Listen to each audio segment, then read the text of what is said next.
आपको याद होगा जब करनाल की विधानसभा और लोकसभा का चुनाव हुआ था, हमने जो अपनी कैंपेन का आगाज़ था वो इसी जगह से शुरू किया था और यहीं पे आज जब मैं चेयरमैन बन के आया हूँ मेरा स्वागत हो रहा है। इससे पता लगता है कि करनाल के लोग या मेरे जो चाहने वाले हैं या कबड्डी को चाहने वाले हैं वो बहुत संख्या में। कबड्डी को ऊपर उठाने के लिए जैसे काफ़ी खिलाड़ी हरियाणा से हैं, तो क्या प्रयास रहेगा आपका? कबड्डी आने वाला जो फ्यूचर है कबड्डी का बहुत उज्जवल है। हमारे प्लेयर जो कबड्डी खेलना छोड़ गए थे या कबड्डी के बारे में सोचना बंद कर दिया था, मैं उनको यही कहूँगा कि कबड्डी खेलना शुरू कर दो। आपका भविष्य बहुत उज्जवल है और आपको जो हक आज तक नहीं मिला था वो हक मिलेगा। युवा कहीं ना कहीं भटकते हुए नजर आ रहे, गलत राह चुनते हैं, कहीं ना कहीं उनको सही तरफ करना चाहिए। उन्हीं को गलत रास्ते से हटाने के लिए इस देश में जो देश दुनिया का सबसे पॉपुलेटेड कंट्री है, हमारे को कम से कम 50 के लगभग ऐसे चोटी के खेल चाहिए। क्रिकेट एक हमारे युवाओं को आकर्षित नहीं कर सकता। ये ऐसा खेल है जिसमें गरीब और अमीर का बच्चा भी खेल सकता है और इसके लिए कोई ज़्यादा इक्विपमेंट की ज़रूरत भी नहीं है और गांव का भी बच्चा खेल सकता है, शहर का भी खेल सकता है और कोई ज़्यादा बड़े स्टेडियम की ज़रूरत भी नहीं है, कहीं भी कबड्डी खेली जा सकती है।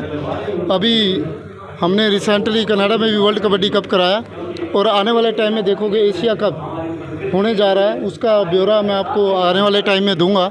उसी की ये तैयारी चल रही है। स्टेडियम है उनकी हालत उस तरह की नहीं है जहाँ पर खिलाड़ी अंतर्राष्ट्रीय लेवल पर खेल सके, तो उसके लिए क्या प्रयास रहेगा? नहीं, हरियाणा गवर्नमेंट और सेंट्रल गवर्नमेंट खेलो इंडिया के तहत या फिर जो हमारी नर्सरियाँ हैं एक बहुत बड़ा उपराला गवर्नमेंट कर रही हैं और हम भी अपना उसके अंदर इनपुट डालेंगे कि इसको कैसे और अच्छा बनाया जाए। हरियाणा की गवर्नमेंट और दूसरी गवर्नमेंट से बातचीत की जाएगी। सर, खिलाड़ियों की नाराजगी रहती है कि जो मान सम्मान उनको पहले मिलना चाहिए वो मेडल मिलने के बाद मिलता है। कहीं ना कहीं मान सम्मान पहले मिलेगा तो और बेहतरीन खेल पाएंगे। ये पुरानी बात है, आजकल ऐसा नहीं है। आजकल नर्सरी लेवल पे या खेलो इंडिया के तहत देखेंगे तो बच्चों को जब चुनाव होता है उनकी डाइट से लेकर उनका सब कुछ गवर्नमेंट पे कर रही है। वो पहले पुरानी बात थी कि बाद में मिलता है, अब तो पहले मिलता है। हरियाणा में बहुत अच्छे प्लेयर हैं लेकिन उनकी नाराजगी ये रहती है कि जब नेशनल लेवल पर चयन होता है तो कहीं ना कहीं अनदेखी होती है। आगे से नहीं हो, कबड्डी ऐसा गेम है ही नहीं जिसमें अनदेखी हो। जो अच्छा खेलेगा आगे जाएगा। सर, हरियाणा में कई गाँव में बाढ़ है, उसके बारे में कुछ कहना चाहेंगे? हालात मेरी समंदना मेरा पूरी सहानुभूति उन सभी भाइयों के साथ है, उन सभी गांव वालों के साथ है जहाँ जो बाढ़ से पीड़ित है। और हरियाणा की गवर्नमेंट बहुत कुछ कर रही है। हरियाणा की गवर्नमेंट हरियाणा के लिए ही नहीं, हमारा बड़ा भाई जैसे पंजाब के लिए भी हमारे मुख्यमंत्री रात दिन एक करके उनकी हेल्प के लिए तत्पर हैं। और हमारे हरियाणा के लोग गाँव से लेकर शहर तक सभी, पंजाब का भी और हरियाणा के भी, उन इलाकों का दौरा कर रहे हैं, उन इलाकों में राहत सामग्री पहुंचा रहे हैं, मदद कर रहे हैं जो बाढ़ से पीड़ित हैं। ऐसे कितने हैं जो पूरे हरियाणा से कबड्डी के मतलब पूरे अफ्रीका को आप निकले हो, कितने हैं खिलाड़ी? 20 के लगभग हरियाणा के खिलाड़ी वर्ल्ड कनाडा कप में खेलते हैं, ये मैं कहना चाहूँगा।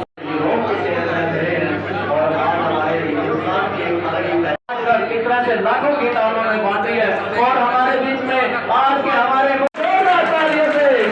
और एक बार आप सभी से रिक्वेस्ट है कि आप अपना स्थान ले लेंगे। आप सभी बैठ जाएंगे।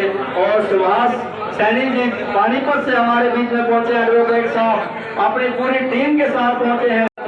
आप सभी का बहुत बहुत स्वागत है। किस तरह से आप गुलाब सैनी जी के प्यार में यहाँ पहुंचे हैं, क्योंकि पूरे हिंदुस्तान की ही नहीं पूरे विश्व की पहचान बन चुके हैं गुलाब सैनी जी, क्योंकि इन्होंने पूरे विश्व में एक अलग ही नाम कमाया है, अलग ही पहचान बनाई है, पूरे हिंदुस्तान की पहचान बनाई है, जो आज हमारे बीच में पहुंचे हैं।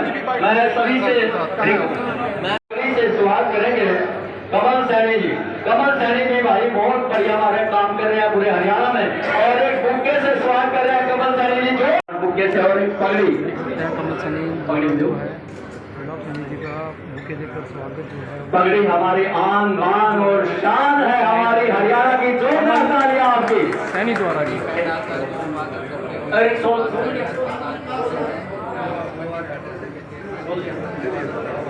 इनके साथ यहाँ पहुंचे हैं एक बुक्का, शॉल और पगड़ी से कमल जी चेयरमैन साहब अपने पूरे एशिया के चेयरमैन गुलाब सैनी जी का यहाँ पहुंचने पर जी सोहन सिंह राणा जी को भी, सोहन सिंह राणा आगे से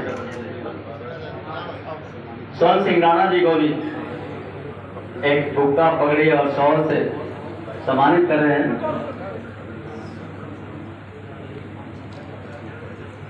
राजेंद्र जी भी हमारे यहाँ पहुंचे हैं। सर आपका बहुत बहुत स्वागत है।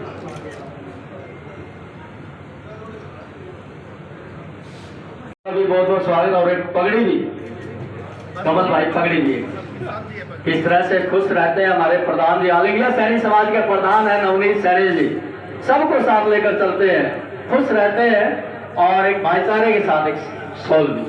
नवनीत जी सोल भी अभी आगे सब कुछ आगे सुबह एडवोकेट साहब को डालो, सबका सम्मान आ जाएगा बड़े। एक बार सभी जयकारा लगाएंगे, भारत माता की, भारत माता की।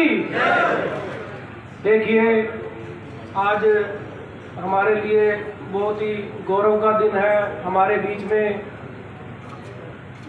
एशियन फेडरेशन के चेयरमैन भाई गुलाब सैनी जी पहुंचे हैं। पहले तो आप ये जानिए गुलाब सैनी जी है कौन। आखिर पूरे हिंदुस्तान में गुलाब सैनी जी क्यों हो रही है? उसका कोई कारण होगा, उसके पीछे कोई मेहनत होगी। पहले उसके बारे में विस्तार से चर्चा करते हैं। आदरणीय मंचासीन अतिथिगण, उपस्थित भाइयों और बहनों, आज मुझे अपार हर्ष और गर्व का अनुभव हो रहा है। मुझे ऐसे व्यक्तित्व पर कुछ शब्द कहने का अवसर मिल रहा है जिनका नाम न केवल हरियाणा बल्कि पूरे भारत में गौरव के साथ लिया जाता है। भाई गुलाब सैनी। कुछ दिन पहले गुलाब सिंह सैनी जी को एक बहुत ही बड़ी जिम्मेवारी दी गई थी।